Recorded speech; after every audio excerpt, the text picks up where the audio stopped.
Well, firstly, what I'm lobbying for is not a substitute for the current advice, which I fully support, which is to stay at home, protect the NHS, and save lives. It's also to keep your social distance, stay at least 2 meters apart, and to wash your hands regularly and thoroughly during the course of a day. What I'm lobbying the government's experts to do is to change their advice and the government to change their guidance. So, in those circumstances, where it's not possible to keep your social distance, think of public transport, think of when you're in a shop and you can't be 2 meters apart, for us to wear a non-medical facial covering to avoid the circumstances where you could be pre-symptomatic or asymptomatic and could inadvertently give somebody else the virus by your droplets passing from you onto them. And I think the advice and guidance should change so that people wear non-medical facial coverings, particularly where they can't keep their social distance.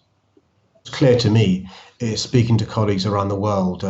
We've spoken to experts in America, the Center for the Control of Diseases. We've spoken to colleagues in Canada, the public health officer in Canada, colleagues in Germany, Austria, the Czech Republic, China, Mumbai, South Korea. What's happening in those countries, and they're ahead of the curve in relation to dealing with the viruses.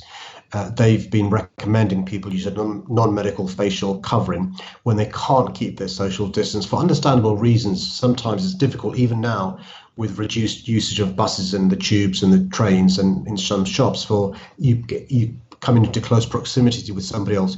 What this is not is a substitute for the advice that is still there.